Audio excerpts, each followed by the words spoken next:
Assalamualaikum warahmatullahi wabarakatuh. Waalaikumsalam warahmatullahi wabarakatuh. Selamat pagi anak semuanya, sehat selalu. Alhamdulillah. Alhamdulillah ya.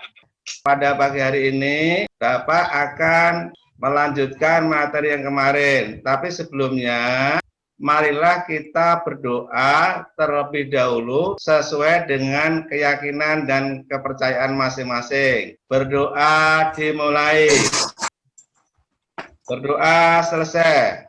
Untuk materi hari ini sama dengan materi yang kemarin, yaitu analisis SWOT, yaitu KD 3.2 menganalisis peluang bisnis dengan analisis SWOT. KD 4.2 melakukan analisis peluang bisnis dengan analisis SWOT. Kemudian tujuan pembelajaran yang pertama yaitu kalian dapat diharapkan dapat menganalisis pengertian analisis SWOT dari beberapa ahli. Yang kedua, mengidentifikasi peluang bisnis dengan strength, weakness, opportunity, threat. Dan yang ketiga, melakukan analisis perumusan strategi SO, WO, ST, dan WT. Nah, sebelum Bapak mulai pembelajaran, tapi jangan lupa absen terlebih dahulu. Silakan absen sesuai dengan WA yang Bapak share tadi. Nah, ini ada hasil pretest dan post-test pada pertemuan kemarin. Nah, misalkan Aam Amalia, pretestnya dapat nilai 70, post-testnya dapat nilai 80. Ya, untuk yang lain nanti Bapak share melalui WA group. Selanjutnya, Bapak akan adakan pretest terlebih dahulu sebelum materi dimulai. Bapak kasih waktu 5 menit dari sekarang. Oke, terima kasih. Nanti hasilnya Bapak akan share melalui WA group. Kemarin ada tugas nih, tugas dari Bapak, tugas kelompok ya, pada pertemuan kemarin, yaitu mengenai analisis peluang usaha yang ditemukan di lingkungan sekitar. Untuk kelompok 1, silakan kalian sampaikan, dan kemudian kelompok yang lain silakan untuk bertanya nantinya. Silakan untuk kelompok 1 dimulai. Assalamualaikum warahmatullahi wabarakatuh.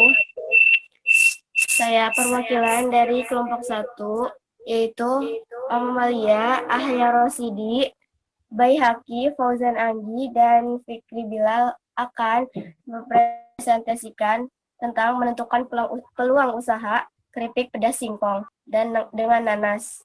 Latar belakangnya itu, keripik singkong adalah suatu makanan tradisional yang cukup sederhana, tapi sangat cocok untuk menjadi makanan atau snack konsumsi untuk hari-hari santai dan liburan, dan sekaligus merupakan makanan yang juga cukup istimewa. Kemudian ada visi dan misi. Pertama itu visi, yaitu untuk menjadikan keripik singkong pedas rasa nanas sebagai makanan tradisional khas Indonesia yang mampu menembus pasar dunia. Kemudian ada misinya, yaitu pertama, untuk membuat keripik singkong pedas dengan rasa nanas yang memiliki berbagai varian aneka rasa.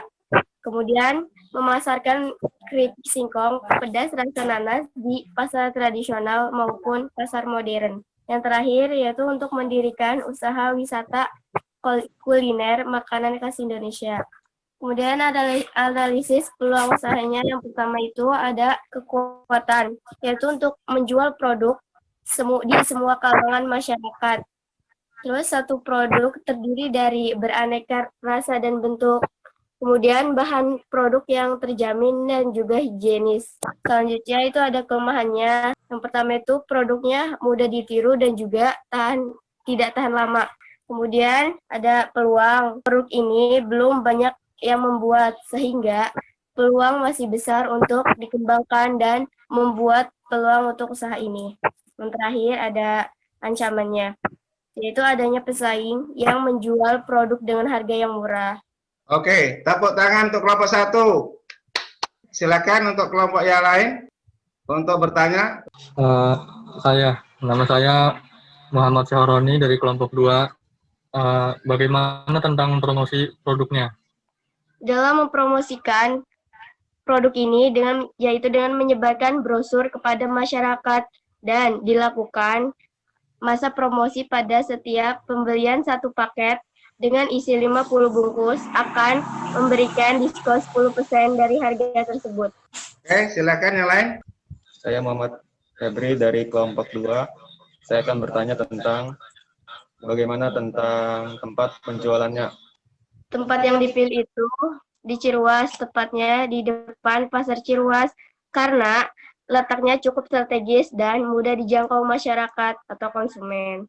Oke, bagus sekali jawabannya ya untuk kelompok 1. Tepuk tangan untuk kelompok 1. Coba kelompok 1 disimpulkan dari hasil pengamatan tadi atau penemuan tadi, silahkan. Kesimpulan dari materi ini yaitu keripik pedas singkong dengan rasa nanas ini memiliki peluang yang sangat besar untuk dijual lebih banyak dan dipasarkan lebih luas. Hal ini dikarenakan belum adanya yang menjual produk ini. Namun, karena rasa nanas yang mudah didapatkan sehingga mudah ditiru, dibutuhkan adanya suatu strategi untuk terus membuat inovasi dan pemasaran yang tepat agar dapat menarik konsumen. Cukup, bagus sekali ya. Tepuk tangan sekali lagi untuk kelompok 1. Tepuk tangan yuk. Oke, makasih. Dari hasil diskusi tadi ya, berarti manfaat analisis SWOT yang pertama adalah dapat dipakai untuk mengetahui posisi perusahaan dalam kancah persaingan dengan perusahaan sejenis. Itu yang pertama. Yang kedua, sebagai pijakan dalam mencapai tujuan perusahaan. Kemudian yang ketiga, sebagai upaya menyempurnakan strategi yang telah ada, sehingga strategi perusahaan senantiasa dapat mengakomodir setiap perubahan kondisi bisnis yang terjadi. Nah, bagaimana proses analisis SWOT? Di sini ada dua, analisis lingkungan internal dan analisis lingkungan eksternal. Lingkungan internal meliputi faktor SDM, misalkan pengalaman, reputasi, kapabilitas, pengetahuan dan wawasan. Itu faktor dilihat dari SDM atau sumber daya manusia. Sedangkan yang kedua, sumber daya organisasi, misalnya strategi, struktur organisasi, keuangan, dan pemasaran. Ini apabila dilihat dari sumber daya organisasi. Kemudian yang ketiga yaitu sumber daya fisik, misalnya perlengkapan, lokasi, geografis, sumber bahan mentah, dan teknologi. Sedangkan analisis lingkungan eksternal yaitu meliputi pertama perubahan teknologi, perubahan sosiologi yang pesat yang terjadi di banyak negara mempengaruhi ketenaga kerjaan. Dan yang kedua, kebijakan dan hukum yang digariskan pemerintah. Demikianlah materi yang Bapak sampaikan pada pagi hari ini. Tapi sebelumnya saya minta tolong untuk salah satu siswa menyimpulkan apa yang Bapak sampaikan tadi dan dari hasil analisis yang ditemukan teman kalian. Silakan, barangkali ada yang mewakili untuk menyimpulkan semuanya. Silakan. Saya, Pak. Ya, silakan. Aam.